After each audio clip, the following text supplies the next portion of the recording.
Hey, before we start the episode, I want to remind everybody, man, we got one of the biggest radio shows in the country, syndicated in almost 100 cities, all over. Shout out to iHeartRadio. All right. Some of the latest cities that we've been able to add, man. Want to give a shout out to 93.9 The Beat in Honolulu. That's right. Hawaii. We over there going crazy. I also want to give a shout out Hot 98.3 in Tucson. Shout out to Tucson going crazy. Also want to give a shout out to Wild 94.1 in Tampa. Going crazy. We just got Richmond. We also just got the good folks in Bakersfield at Hot 104.7. So we're going crazy on the radio with my partner James Andre Jefferson Jr. for the Bootleg Kev Show. So make sure you tune in and you can listen anywhere on that iHeartRadio app. That's right. Let's get into the interview. Bootleg Kev Podcast, special guest in here. My guy, rapper, personality, entrepreneur, father, and all of a sudden, an actor. And Bootleg Kev's friend. Symba's here. Yes. What's up, my brother, man? Everything is good. I'm not going to lie. I haven't watched the movie yet.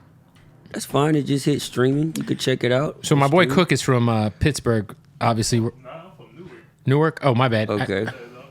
I knew you were from a place that had the name of a city from the East Coast that's near Antioch. Shout out to Newark. Newark, California, by Antioch. He hated the movie.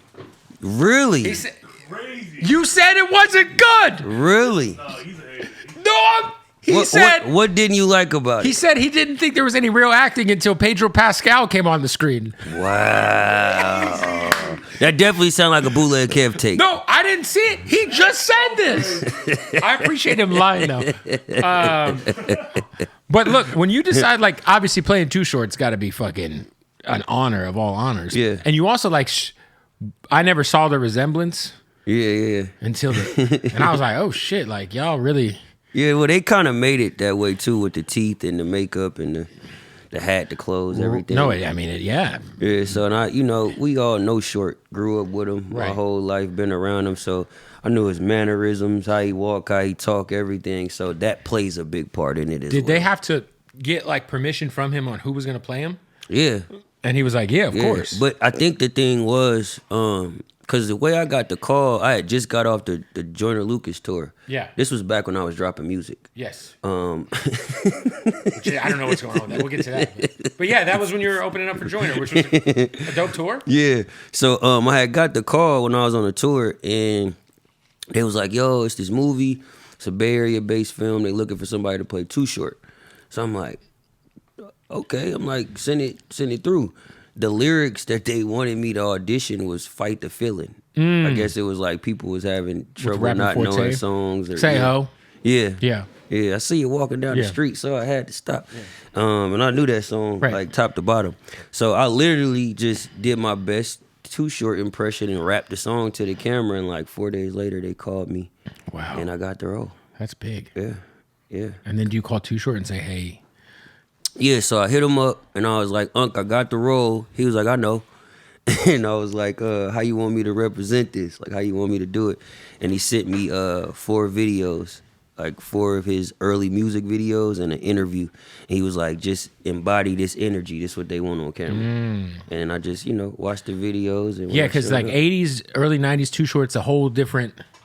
It's so different. Even like rapping some of those lyrics, like on stage, it was kind of uncomfortable a bit. Yeah, no, some of them, I mean, I told him, I'm like, dude, like, you were the first rapper that my dad liked. And I think it was because my dad was like a low-key perv and like liked to hear like a dude talking about fucking bitches and getting blowjobs and shit. But he's the first guy that really was popping that like freaky shit on records. You know what I'm saying? He said that like what made him want to get into rapping was just talking shit.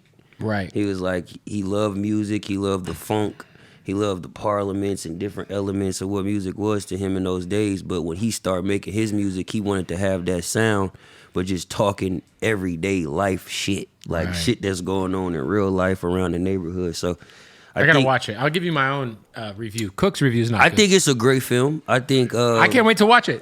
Your cat. I think it's a great film. It's like one of those like Kill Bill Tarantino style things where it's like it's 4 different scenarios that kind of And it all all- tie into one. it all So ties in the in. beginning, it can be a bit confusing because you're like, what's going on? But then as things start unfolding, you like, oh, that goes to the first half. And Well, I also feel like too, like just in general, the representation of the Bay Area shit is like underserved. yes, definitely. Like San Francisco has been the setting of a lot of big movies, but it's never been about San Francisco. Like, And San Francisco gets movies. Like they shoot movies there. Oakland is different. We shot this in Oakland. got it. But I just mean the Bay in general. Like you'll see like Rush Hour will be in San Francisco Yes. or some shit, but there's never any sort of movie that like really represents like the street culture that comes out of the Bay Area. I know Burner's working on a movie called Oh, it's called Bip City. Bip City. I was gonna say Glass City. Yeah, Bip City. Bip City, yes. But yeah. even that, right? Like if we take that, that's one pocket of the Bay. Right. Freaky Tales covers like Yeah. 4 different pockets, from like the hippies to the skinheads to the punk rock kids to the hip hop kids Right, to the right. police, right? To the hired hitmen in the Bay, to the Warriors with Sleepy Floyd, Sleepy Floyd. Wow. right? So it covers all these different timelines of culture in the Bay. There's a lot of hired hitmen in the Bay. Yeah. Y'all known for that? No, we're not known for it, but there's a few people that can get I the didn't know job that. done. I didn't know. I didn't know if that was like up there with the. I don't know. With the bit, no, you know? personally, but I've heard stories. Yeah. I think of the Bay. I think I think of obviously Fillmore, Pimpin', Yeah.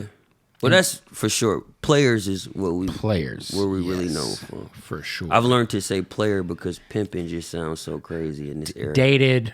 Yeah. It rubs people the wrong way. Definitely. The player shit for sure. Definitely. We definitely players out there, man. So you said a little bit ago, you said back when you were dropping music. Yeah.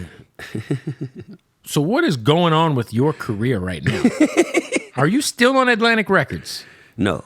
So you're off.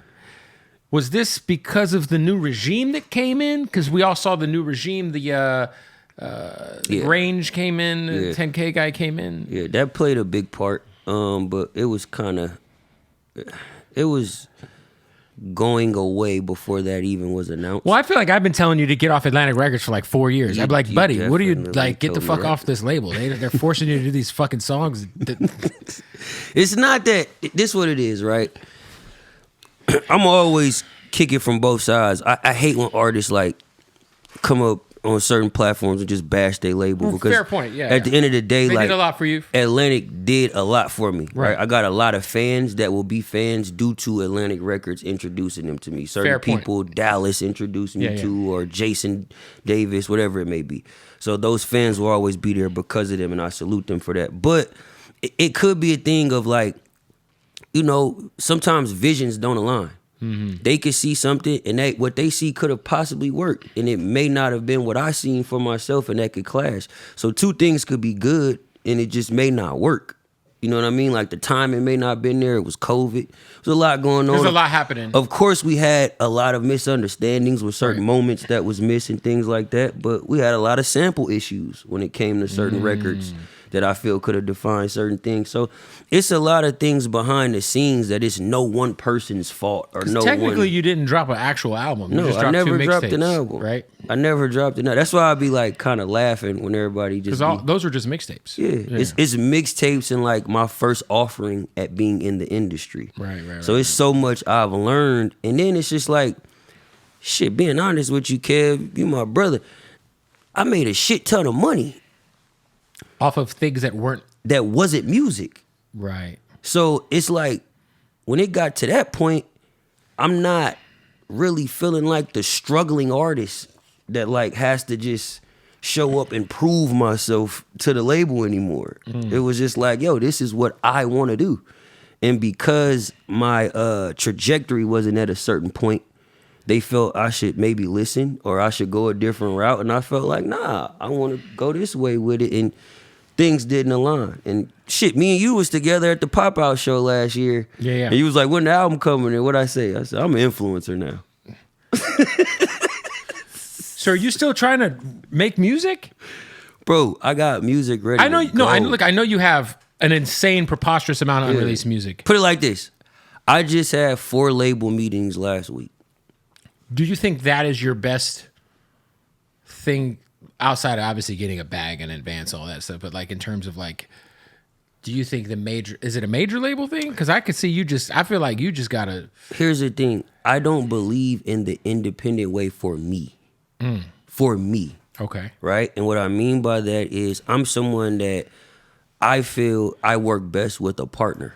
Okay. Right? I work best with infrastructure and team around me because I had a hard time developing that amongst my friends or whatever that may be. So instead of trying to make my homeboy the manager of the A&R now, I'll just pay you to be the A&R that wants to be the A&R. Right. Right? I'd rather give up a piece of something to have that than try to force what never worked for me. So I think I work better in a system. The system I was in, I didn't work in because I felt like the system was outdated a bit. And from what I'm lining up now and partners that I'm talking to, this is a better thing for me to not only just do music, produce films, right? I do a lot of these podcasts y'all watch that Right. I be behind the scenes doing chemistry on and producing and certain things. So it's a lot of other things I'm into that I feel things I'm into outside of music that I feel my partner has to understand it's not just the music and That they're getting into. yeah. So that's why I feel I work best with a partner. For someone like a La Russell, he got his team, his infrastructure that works for him. You know what I'm saying? That But may couldn't not. you kind of do like a quasi, like a something with one of these distro companies that gives you label services? Big X the Plug is independent, but he's with sure. United Masters. But he's also with Steve Stout. Right, United Masters. So he has like the label services, but he still owns all his masters. He's got creative control, like, you know what I'm saying? For Like, sure. No, 1,000%. And I agree with that. I just feel like you have so much great music that's just sitting there, and it's like it's just gonna always sit there. No, it's gonna come. I promise you, it's coming. I promise you it's coming. It's just the thing is, and I'm gonna be all the way real because you my brother, and fuck it, we on the Bootleg Kev podcast, so give me a shot. Let me get another shot. I hate when artists get off the label and it doesn't look the same, Right. right? You know what I mean by that? Like, Yeah, but you have so much high. I mean, look, obviously you're talking about like aesthetically music videos, but I feel like you. no, I'm not talking about the music video. I'm saying the presentation of things. I'm somebody that really cares about how I'm presented. No, I get that. My music, everything. So when it comes to distribution companies, cool, yes, but what are the other services that can help advance me outside of you just distributing my music? No, for sure. And I feel sometimes those distribution companies don't really come. Well, you with got other to have things. like you really got to be a priority at some of those places, for sure. or it's like And you have to be a priority enough to where the higher ups can use their relationships to help you. right, or they got to give you a big enough bag on the distro side where you're like, yeah, we'll figure it out with this money, you know. Yeah. And that's for me what it is. It ain't really about the money no more. Like the money is there. It's the right partnership for me to be able to just put the music out and be consistent and run it how I want to run it. You essentially just want to worry about the music and being a creative, That's it. and let everybody else do the heavy lifting. And that's another thing I had to go through too, bro. Is like, shit, you get all this motherfucking money. Don't nobody tell you how to deal with it. Right. So it's like taxes, right? Setting your LLC up and your S Corps right and all these different things. Like, If you weren't making money off of music, because you had like a Prize Picks deal, what was all your like? Because a lot of artists probably are like raking their skull against the pavement trying to figure out how to make money outside of streams and shit. so because of that, they literally get stuck to rap. For me, I don't look at it like that. Right. I look at myself as a creative. Rap is something that I do, and I'm very good at it, and that's what people met me for, but that's not all that I can do. I can do other things. I've curated a Google commercial, right? I've done movies. I've done Jimmy Kimmel. I've done all kind of the NBA. I'm literally just left a meeting on the way here with the NBA with some stuff we doing for Summer League. You know, like they call me a lot. My guy Dan, shout out to Dan. He calls me a lot, and Well, you're doing a lot of stuff with Gilbert Arenas too, I seen. That's my brother. Shout That's out my to big Gil, brother. man. Gil's another one that's like made me realize I wasn't properly managing my business. Right? I mean, it's good to say when he's one of the most, historically high paid players Yeah. of all time But at his time. He's also a like, He got a stupid bag. but Gil is like an execution genius. Oh, for sure. His podcast is amazing. So it's like he does all the research and checks every corner before he steps into a space. And that's what I've been doing the past year with music. Okay, I'm off the label. What does my new situation look like? Right? I want it to look like this. What does every corner of this look like? Who needs to be there? What lawyer do I need? Not just an entertainment lawyer. I might need a litigations lawyer. Right? You need all these kind of things to really properly set your shit up for you to get out here and really get to it. And I learned that from Gil. Hey, want to give a shout out to our family at Adin, man, for sponsoring that episode of the Bootleg podcast. I just got back from Vegas and I picked up some goodies. All right, look, the number one dispensary in the world. When you're in Vegas, make sure you pull up. We got so much gas in here. Shout out to Hardin. If you're in Vegas, man, pull up to Hardin when you get in that taxi cab. As soon as you land, say, take me to Hardin. Follow him, Hardin_Las Vegas. Hardin Las Vegas, y'all. Shout out to them. Of course, we bang that Hardin, baby. You already know what it is, man. Want to give a shout out to our family at Odd Socks. Whatever you're into, Odd Socks has it covered, all right? The most comfortable socks in the world. By the way, those Happy Gilmore joints are insane. The Ren and Stempies, the Modelos. It's Modelo time. But the Monopoly. What are we doing with the Ninja Turtles? Also, they got your boxers on lock. They got your drawers. OddSocksOfficial.com. Use the promo code BOOTLEG right now. You'll save 20% off. Let's get back to the interview. Do you feel like because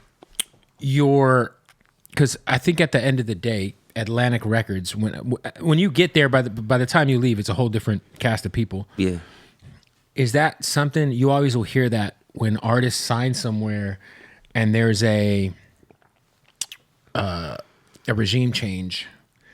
It's almost like in sports. Yeah. If there's a new GM, the new GM doesn't want the coach that's there. They want to go get their guy. Yep. So you have a whole new cast of people who probably, philosophically don't line up with the old crew that was there, and also probably don't give a fuck about you. Yep.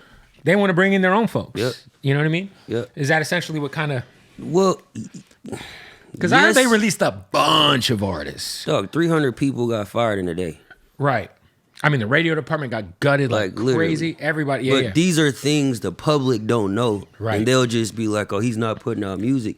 In order for you to put out music, for me personally, when I put out music, I want my music to have the best shot at getting as many eyes on it as possible. Facts. Right? So in order for me to release a record through my label, I need every department to line up. I need the marketing department to be on point with my publishers. I need my publishers to be on point with my A&R. I need my A&R to be on point with the production company. It's very hard to get all of those things to connect at one time for one release when you're a new artist, right? So you're fighting for these things. It wasn't a thing of a new regime coming in and saying we don't believe in him or we don't want to do this or want to do that.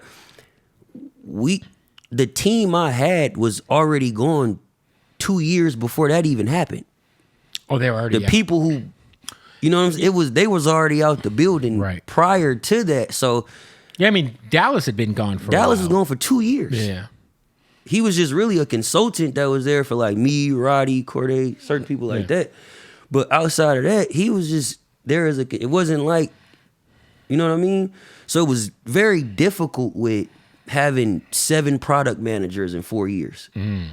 That's like having a new head coach every 4 years. It's like, how do you even get in a rhythm with this? Like, they don't even know me. Right. So you making music and you like, this is what I want to do. This is how I see the visuals. They like, well, we think you should put on 10 chains and let girls shake their ass with flamethrowers. And I'm like, this don't make sense. And then I'll go talk to the higher ups and they're like, why would they say that? And I'm like, I don't know. Can we have them? I think all of that's going on. I think that there's a certain aspect of your career where it was just, I think y'all overthought it so much, dog.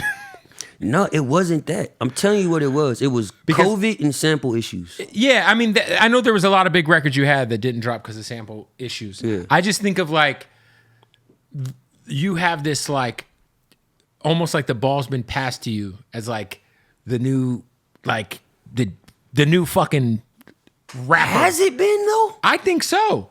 When was the ball passed to me? I think there was a big. I think when I would talk to people who weren't from the West Coast, anybody from New York, Tampa, where I used to live, you know, people would be like, "Yo, that dude Symba's cold out there," like, because they'd be a fan of your freestyles and all that shit, and I think that you would the albums would have a piece like Never End Up Broke. Oh my God, if you could just put together fucking 12 of those, it'd be a fucking classic. Yeah. But I feel like there was always like a lot of like overly A&R'd, overly thought out songs. You guys would overthink records and I used to always tell you this, like, fool, just drop focus on dropping a critical album. Fuck the singles, fuck the bitches, fucking just drop. I love this conversation, by the way. No, because this like is gonna be great for artists because we're gonna really get into it. No, because like I just feel like people came to the table because they would see you rapping and they'd be like, "Yo, what the fuck? This shit is crazy." And I just felt like you never put together like a whole body of work that would quench the thirst of those fans. Like there might be a few on there, but I felt like at times you were over A&R'd. And Kev. At times you were shit was just over thought out. Like it was just like, dude, like that's why you my brother, and that's why you somebody I love to death, and I always value. And 2 your Chainz opinion. taking that fucking Vlad TV song fucking was crazy too, because that was your song. Great fucking song. No, I love what you're saying because essentially what you're saying is I signed a deal too early. I signed a deal before I was able to develop. Yeah. And what happened was because of that, I wasn't able to properly present what people came to me for due to too much business being involved. It was a lot of hands in the pot. It was too many people involved. Yes. So it was, we need a hit record for this. We need this for this show. We need this. And for me, it's my first time being accepted in the industry. So I'm trying to be everything to for everybody. And you're like the first time you got guys like 2 Chainz embracing you. It's the first time. And you're like, motherfuckers I idolize. I want something to go play at Magic City when I go to Atlanta. Like, of course. And I'm hanging in Atlanta at this time. No, this is like 3 months. You're also like low key, like people don't know, but like you're also like you've been waiting to be accepted by the industry for forever. Sure. That was part you've of been the around problem. forever. Yeah, that was part of the problem. So it's like at a certain point in time, you're like, yo, I'm just gonna do what I think they want because I'm here. I'm here. That makes sense. I'm here. So if that's what y'all want. And I'm one of them people, it's crazy because I was just talking to one of our mutual homies about this morning. He was like, bro, I be envying you sometimes. I said, why? He said, because I got to go do all this research to be half as good as you at you not doing no research at things you don't even care about. He was like, you just naturally gifted in spaces that other people ain't and you don't take advantage. And I was like, damn, I never looked at it that way, right? But for me, it was a situation where it was like, dog, I'm in New York.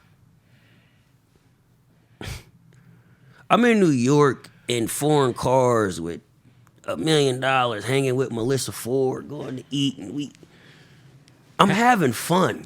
Like, I'm enjoying it, right? But when I'm really locking in to it and like really like, okay, let's do this, all this business stuff starts happening. Right? Sample can't get cleared. This producer want $100,000.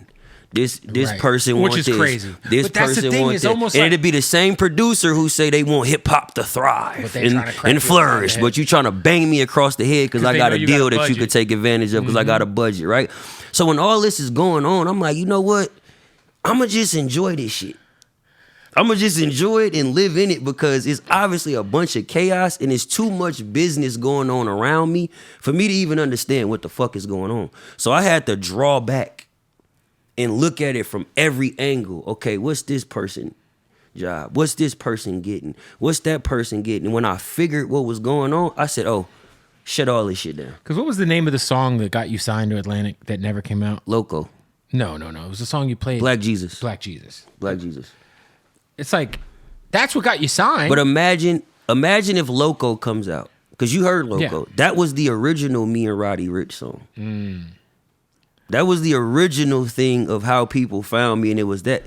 It couldn't get cleared. Sample couldn't get cleared. That's crazy. So 3 years later, me and Roddy make a whole nother song when I start getting money. He rich. We no longer them same people we was 3 years ago when we was fighting, trying to get out of that hole. It's different. Right. It's different. Life change. I think that you have like I know you have, and again, I don't know the specifics of who made what beats, but I know you got a lot of crazy music you're sitting on. Oh, wait till you hear what I'm gonna play you when we get off but this. The problem is like, if you're independent, it's a lot more different of a conversation to try to clear. Or if you're independent, fuck clear the sample. Or Drop that shit. or you structure your team in a way that fits what you want to do to be consistent, whether the sample is there or not. Static Selector used to always say, I've never cleared a sample. If my song gets big enough, It's a win. they'll send me a fucking cease and desist and we'll deal with it then. But the Marvin Gaye estate made that difficult, right? That With makes Blurred sense. Lines, right? I'm at a label that got sued by Blurred Lines. Yeah, they're like, we ain't fucking We around. not doing that shit. We just Yeah. had to pay $100 million behind not clearing a sample. You That's think we fucking gonna crazy. do this? Like, no, Yeah, it's that's crazy. business. Yeah. And you can't blame them. No, for sure. You That's get- their you get it. business they gotta protect. So we gotta go back in the studio and cook something else up. And then we trying to take those lyrics and put them over new beats, and it just don't feel the same. Right. It just don't feel the same. So it's like You got- half of what y'all heard. You got the over- opposite of demo-itis. You're like, Yeah. I know what it sounded like on the old Yeah. beat. Yeah. Half of Results Take Time was new beats. I didn't rap those songs to those beats. But samples couldn't get cleared, so we had to make them new things. Are you still with your production company? Yeah. We got a new situation we working out as well. Star Island? Yeah. But we in a great space as well too. Like I said, it was so much going on. I think a lot of things happened fast for all of us. And I think because everything was so New York, Philly, LA, the Bay, it was so fragmented, it kind of made it hard for everybody to kind of like get to know each other a little bit. You dealing with personalities from all over the fucking world. But we in a great space, and shout out to Atlantic and everything they did for me. Shout out to Dallas, shout out to Jamila, shout out to everybody. I got love for them people forever. For sure. Yeah. Do you feel like, because I feel like you're thriving as a personality now, does it make you like less motivated to No, try still in the No. music game? no. Like I know what I'm doing now. Right. I'm not shooting in the dark no more. So when you're not shooting in the dark, you know how to make your plan bulletproof. And that's what I'm doing right now, is making what I want to do bulletproof. Right. I can't present it until it's fully there for me to be consistent enough to do this for the rest of my life. Once I start again, there's no stopping. I'm never going to start and stop again. Once I start, it's up. You had, I saw you recently. You said that you had taken on a new position, helping some sports stuff out. Yeah. Can you talk about that? Which position? Because it's You two told me you're an different employee things. now. We can't talk about that one yet. You're like, hey, I'm an employee now. I'm like, what do you mean? You told me. I was like, God damn, that's crazy. Can't talk about that. We can't talk about it. It will be announced soon, but we can't talk about it yet. Got it. You could say it without saying the name though. I think you said you were helping like head the music department of a major league. Yeah. Not the major league. Yeah. But a Yeah. major league. Yeah. Sports league. Yeah. Nice. Like directing the music, like making sure. I feel like it's this dynamic of like when rappers make sports music, it gets looked at as like corny. Well, you have like my kid has used your song so much. Put me in the game. Yeah, on TikTok. Yeah. It's fucking. But it was just you just threw it out. Yeah. But that was But it did its thing. that was something I connected to Space Jam. Right. Which came out with Space Jam. So kind of what I'm working on with the partner is finding creative ways for songs to live in their platform and to help other people, right? So if we look at radio or we look at streaming, what are other ways we can get our music out For sure. versus just radio and streaming? So if I can be on TV in this commercial or Oh, the licensing bag you know what is I'm saying? crazy. Whatever it may be, and I got a song that fits this, why not place it there? Because it might get me the same spins I can get on radio or something like that. So approaching it from that angle. I wonder, do you ever, was it hard? Because when you're somebody like yourself, and I know you have an ego, every rapper has an ego. Yeah. Do you ever fall victim, and I feel like all of us at a certain point in time fall victim to pocket watching, I would say, where maybe you feel like, fuck, I'm doing all this, but you'll see other artists like, who might not be as talented as you, or might not be as, I don't pocket astute watch as you. I don't pocket watch rappers. They don't make enough money. Okay. Rappers don't make enough money. Like when I go to basketball games now, I be thinking about who made the rim. I like that. I don't Okay, even think about what the players probably made. China. Like who made the net? Spalding. You know what I'm saying? Where did the paint come from that painted the hardwood, and what chemicals went into that, and who owns the chemical company? Like that's where my mind goes now. Sounds like you talk a lot of tariff talk. I seen too much.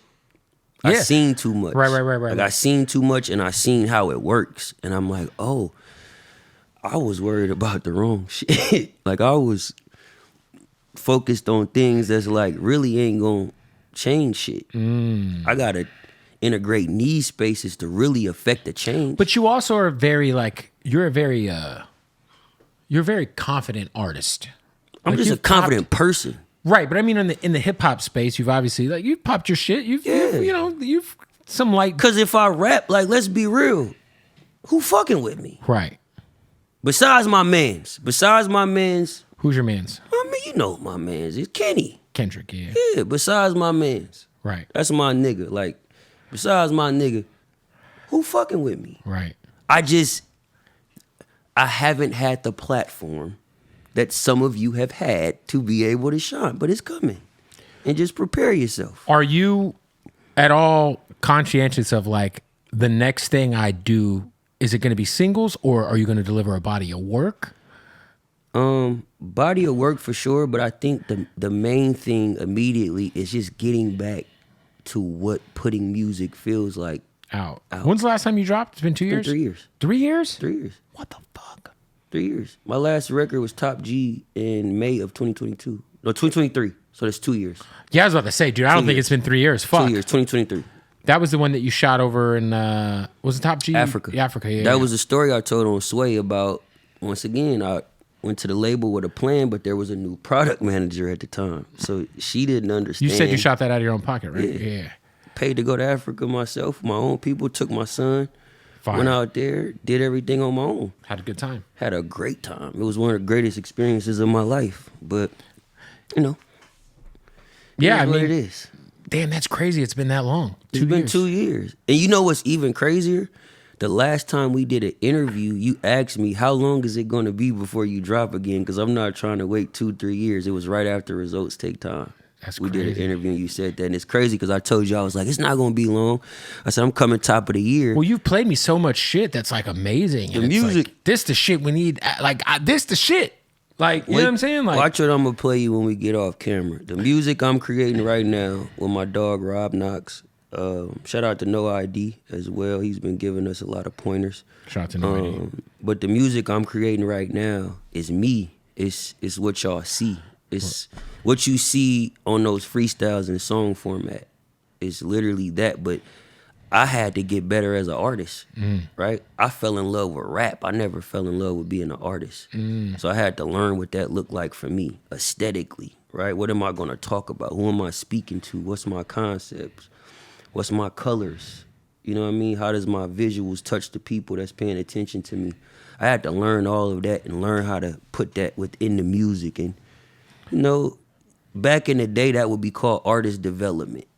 Today, artists develop in real time, right? Because you might find somebody that popped off from something that they randomly did on the internet. Now the world is watching them, but they have to develop how to be an artist in real time while y'all watching them. For sure. That's a hard thing to do. Right. And the only way to kind of master that is to take time and like zone out all the chatter of, oh, there's no hit record. Oh, I don't know the music. I don't know. It's cool. It's cool. It's coming. It's coming. Yo, there was a version of Never End Up Broke that had Dr. Dre on it, right? Yeah. It just never came out? Yeah. Yeah. What happened? Dre killed that verse, actually. I think it's on my phone somewhere. Yeah, I think you definitely got Probably that an version. old text thread. I think right here. Yep, boom. It was one of those things where the rollout had started and the project was getting ready to drop before Dre wanted that verse to come out, I believe. So it was, you know, just a little miscommunication with things. Were you ever able to work with Dre outside of that? Bro, me and Dre got some shit. He's probably gonna get mad at me for saying this. And I haven't talked to him in a minute, but we got this song called Godspeed. Is he rapping on it? Dog. It's me and him like back to back, like on some shit. That sounds crazy. Like it's incredible. It's probably like one of my best verses I ever. Is that the laid. type of record where you want to like, hey Dre, can I get that? Those are the records. Otherwise, no one's gonna ever hear it. Those are the records that, if they ever see the light of day, changes hip hop. They change hip hop. Do you push for them to see the light of day, or since it's Dr. Dre, you just kind of, you know? When it comes to Dre, it's like, fuck can you say? Like, it's you on his time. Can you ask for it? Yeah, you could ask. Like, hey, You could that song ask. we did, I think it sounded really good on my album. You can ask, but you also have to know when to ask. right. Right? There's a certain time and a certain point. You can't just. He's ask stepping out. Dre He's got for a record he's and got be like, a I'm about to put this out as a one-off. he's got a Like, verse on the Exhibit album. You know, like, yeah, but look how X album is packaged. great fucking album. Bro. Great album. You're on it. Spent this time on it. For Shot sure. visuals over the last year. Right? Planned his promo run. Knew who he wanted to talk to. Aligned himself with the proper brands. Went to speak to people that appreciate what he does, not people that takes his away album's from it. crazy. Right? So it was properly presented. I think when you're dealing with people of a X, a Dre, Right. certain things, you have to be able to properly present these things. And at that time, I wasn't able to properly present that verse. That But makes sense. still a great verse. That makes sense. That Shout makes- out to Dre. Shout out to everybody. I just seen Focus the other night at Exhibit's release party. So Yeah, I was shout there. out to Focus as well. Hey, shout out to my bookie, man. Look, the NBA Finals are coming up. The playoffs are in full force right now. So many ways you could bet. If you want to get in on the action, go to mybookie.ag right now. Use that promo code Bootleg when you sign up for that first deposit bonus. That's important because you're supporting the Bootleg Head podcast, and you're going to get that bonus to your account when you are a new member and you sign up. Go to mybookie.ag. So many different ways you could bet. So many different ways you can get in on the action. You could do player props if you think, I don't know, Shea Gilgeous-Alexander is going to have over 31.5 points in a game. Hammer that. You think Luka's going to ball out. You can hammer that. And of course, you can still bet on your futures for the NBA Finals. And of course, it's baseball season. All right, NHL hockey still going on. So there's a lot happening. You could get in on that action, plus the full service casino, blackjack, roulette, all that. Sign up mybookie.ag. Use that promo code Bootleg for that first deposit bonus up to $1,000. That's right. Also want to give a shout out to our family at Blue Chew. That's right, baby. You can get a month's supply for free of Blue Chew. Go to bluechew.com right now. You just pay $5 in shipping, and Blue Chew is, man, it's a lifesaver. Let me tell you, all right? Fellas, if you need your situation to situate a little bit more, let me tell you, Blue Chew will make it happen. Same active ingredient as Viagra and Cialis. It's going to have you with that extra pep in your step. You're going to be very hard, you know? Yeah. Erectile dysfunction's a thing. Whiskey dick is a thing. Blue Chew handles it. This is the best part about Blue Chew. You get it delivered right to your door discreetly. Discreet packaging. It's chewable. Save active ingredients is Viagra and Cialis, like I said. And you don't have to go to a doctor's office. You handle everything online, bluechew.com. Try it right now for free for a month. Yes, bluechew.com. Head over there. You just pay $5 in shipping. You'll thank me later. Your wife will thank me. Your girlfriend will thank me. Hell, sometimes you just pop a Blue Chew and rub one out just for fun, Anyway, let's get back to the interview. What are your thoughts on the Joey Badass Oh, man. versus every other? Pardon my brash ass feeling Joey Badass because I was unique in another life. Oh, my bad.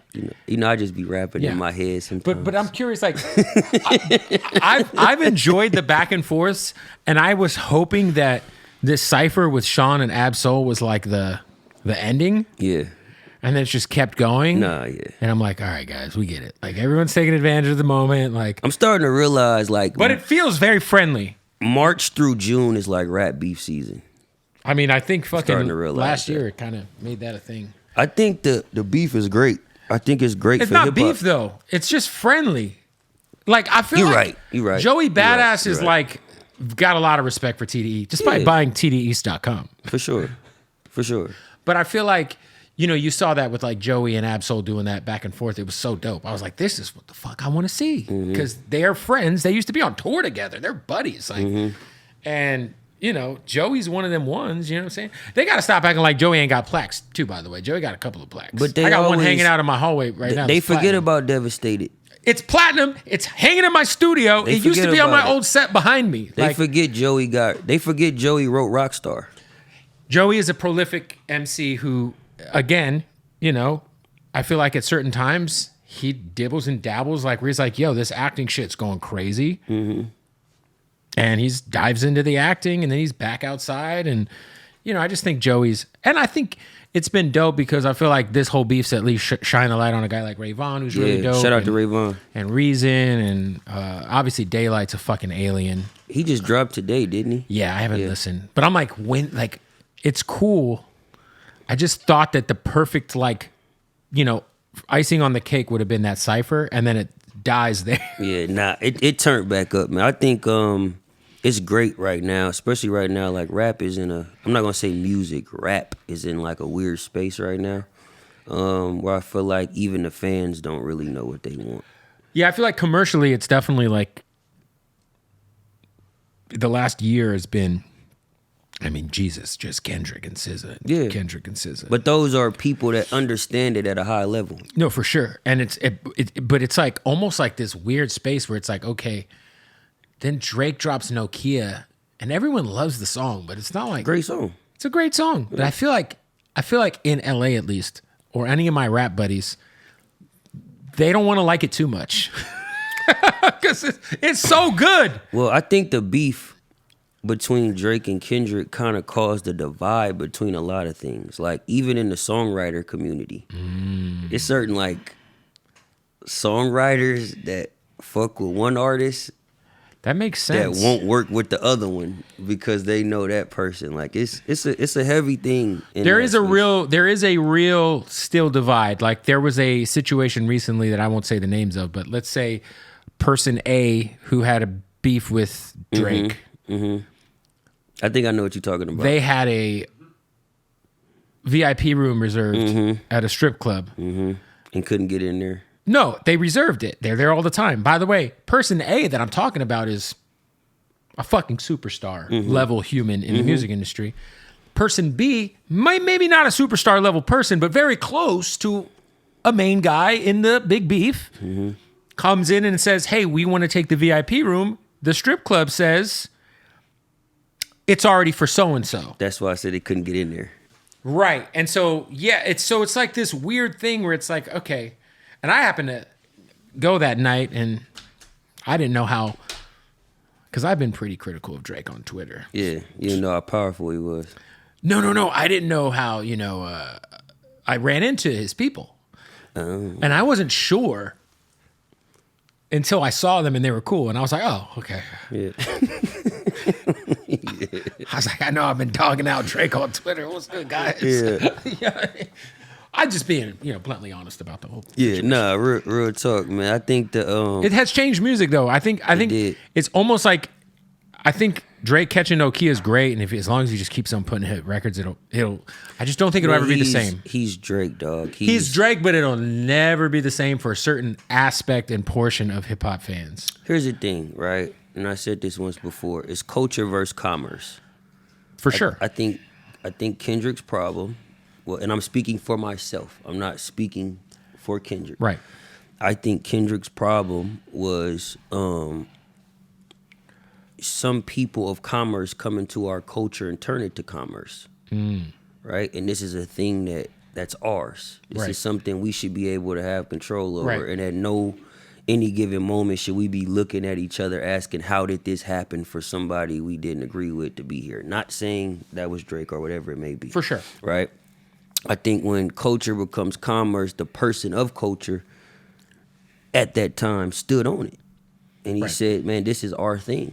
This is what we're standing on. And Like, also pointed out a lot of like obvious things that people just overlooked the whole time because they were like, the commerce part will make people overlook a lot of shit. a lot of things. And I think Dot took it back to culture and just back to, hey man, we just rapping. It's the essence of the bars, the sports. It's not about the hits. It's not about none of this. It's a friendly, like he said, it's a friendly fade. Let's keep it that way. He did say that. Right? It's a And then- friendly fade. Let's keep it that way. And then it went somewhere else. And then when it goes somewhere else, now you're allowing something to happen to go further. And the thing about West Coast niggas is we professional crash out artists. So the minute that you invite the crash out, It's gonna happen. it's gonna happen. Yeah. And then the Super Bowl happens. Come on now. The greatest Super Bowl performance of all time, if you ask I me. agree. I agree. And I If know you that ask me. it's a polarizing performance, but I think it was very much like it was art. Yeah. Which is what Deeper than art, it was the story of the black experience in America. encompassated in a 15-minute. Yeah.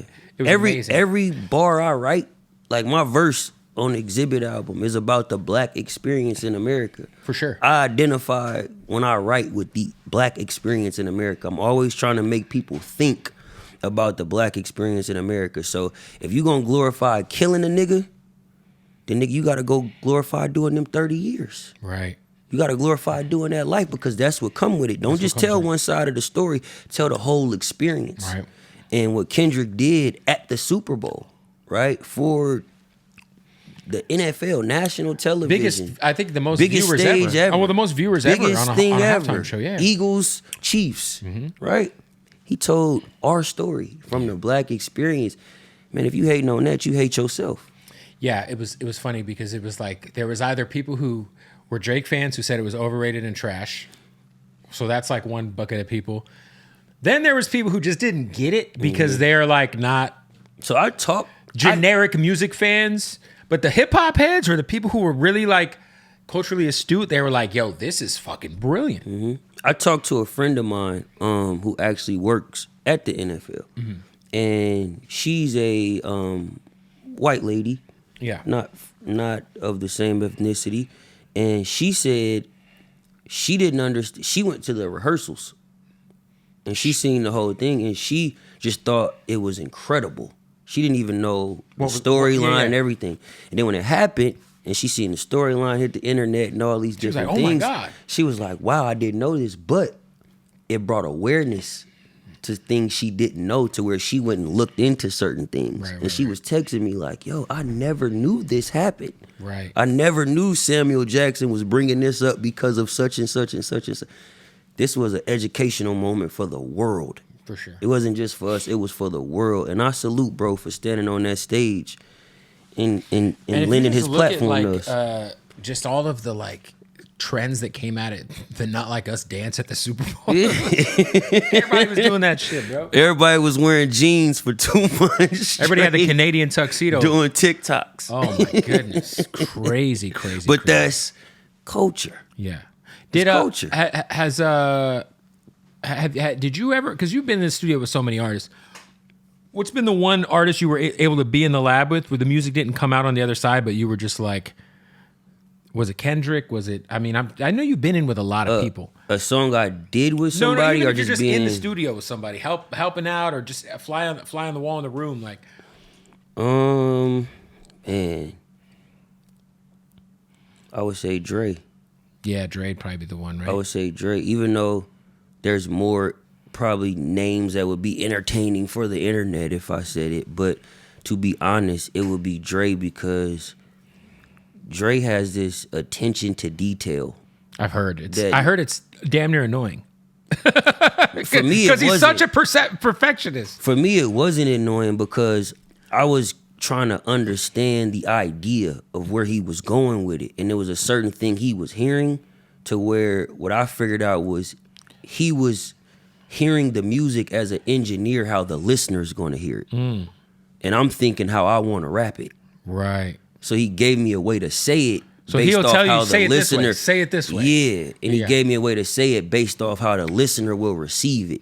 And when I seen that, I was like, damn, like, he pays attention to. Now, I like, heard he's on it Yeah, in a different way, like he's a one of very one detailed, detail-oriented very producer. detailed, and it'll inspire you. Like it'll have you like, damn, I'm not taking my music serious enough, or I'm not thinking about certain things. Like you'll be in the studio with Dre, and it'll be like these speakers, these big ass speakers on the wall, and it's just like you like, man, why all these speakers in here? And he like, man, every pocket of that speaker got a reason. That's fire. You know what I'm saying? That's the bass, that's the treble, that's this, woo woo. So when you mixing, like, how does it sound when it's coming out that top part of the speaker? How does it sound when it come out the bottom part? Or like he's intricate with it, like all the way. What are your obviously somebody who you mentioned earlier who doesn't have a issue putting out music is our friend Lil Russell. Yeah, shout out to Lil Russell. I don't know how many albums he has now, but it's I think he's on 40. something like that. But he's also somebody who's like, you know, fuck, man, Lil Russell's a special guy, man. Like, Yeah. he's kind of. I literally was just watching a video of him talking to this lady who was, I guess she was a business owner at the theater he was booked at, and she was complaining about the noise. And he just went over there like so humbly trying to talk to her, and the lady was just being a complete asshole, like entitled to having a business next door. Like, lady, you're next door to a fucking concert. What do you think was gonna happen? What do you think is gonna happen? Yeah. But I salute dude, bro, just for being a good person. You know, like a lot of people know this. I said it before. My mom lives by La Russell. Like, I got family that's in that same neighborhood. It's so many times that my aunt called me and be like, yeah, I just ate at Momo's. La Russell paid for everybody. That's fire. You know what I mean? Or he took care of breakfast for everybody today, or whatever it may be. So I just salute, bro. Like, he just a good person at heart, make great music, great rapper, and I love what he got going on. You guys should do a joint album, man. Him and Pilo did a whole fucking album. For fuck's sake, you're independent now. Get one off. Let one off before I'm with it. I don't think Lil Russell would like my process. Because it's too, I feel like Lil Russell's we're feeling it. It sounds good. Let's put it out. It's dropping. And I'm going to be like, this hook ain't good enough. This drums ain't hitting. This shit ain't mixed right. Like this, we got to change this. You've been hanging out with Dr. Dre too much. It's not just that. I have a different level of taste now. I've developed a different level of things. I've seen more shit. Right. I've seen why things are the way they are. I've seen why things work. Not what makes them work, why they work. I've seen the quality and the work ethic that goes into it. I spent time with Kanye West for 2 weeks in Atlanta. What was that like? Incredible. What Incredible. year was this? Donda 2? Donda, the first. The first. So at the Falcons spot. Yeah. I'm there in the stadium for 2 weeks. Nice. Watching this whole production. So I'm seeing this and I'm like, this is what I want for myself. I'm just not at a level to get it yet. Kanye wants you to get on the Hail Hitler remix. You jumping on it? No. No. I love Kanye, but he's on some bullshit right now. I'm not gonna lie though, that beat is crazy. No, I love Kanye. Like, he's one of our greats. The beat of that song, if you just play the instrumental, it's so crazy. For sure. But he's Kanye. He's one of the most incredible artists that we've ever had. Do you think this whole thing is like a giant think piece being fleshed out to us live? Like, he has an end game and a point he's trying to make. It's the way he's trying to make it's rather ignorant. No. You don't think so? You don't No. think there's any means to the madness? I think the man is hurt. I think he's definitely hurt. I think the man is hurt, and I think he don't have people around him to vent to give him honest enough advice to stay off the internet. That's my opinion. I can be completely wrong. He might make a tweet about me tomorrow and be like, Symba, you came here and wrote a hook. Don't say shit about me. Whatever. But Yeah. I'm saying at the end of the day, I don't think the right structure for where he's at in life, as far as a father wanting to see his kids, dealing with divorce. I think a lot of it is that, right? Yeah, being the biggest star in the world, right? Adidas, dealing with stuff with your designs, right? No, he's been through a lot. Obviously, I still think he's never recovered from his mom dying either. And he's been through things that we haven't seen. Right. Right? A lot of things we haven't seen, things with lawyers, right? Trying to get his master's back, or things with his children in court. For sure. We don't know these things that's probably driving him to this point to say these type of things. I think he's also probably to the point that if you're not a yes man, you're going to be excommunicated rather quickly. It feels like anybody who's semi-critical of what he's doing. And I think that's unhealthy. No, I did say this because I was like, yo, there are people who have criticized him publicly who are supposed to be his quote unquote friends, who I hope would have had that conversation with him personally first, or attempted to before publicly doing that, you know? I just think as a man, bro, you represent more than you. Well, Like, when I- and even him, like as a man, but also I mean, he can't, you know, be ignorant to the fact that he's the most influential artist of all time. But that's And that kind has of what weight. that's kind of what I'm saying. Like, Yeah.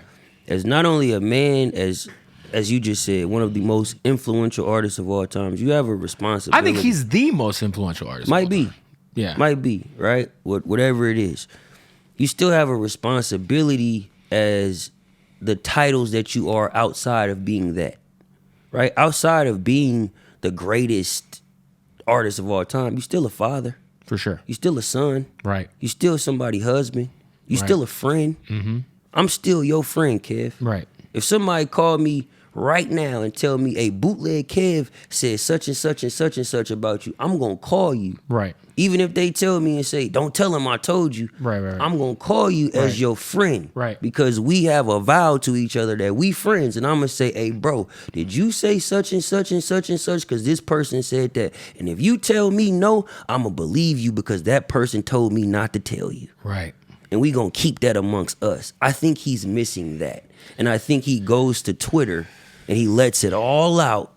And he needs a friend in It the is moment wild, to talk to about Because then this he's shit. like with all these streamers, and it's It's wild because you got people that take advantage of it.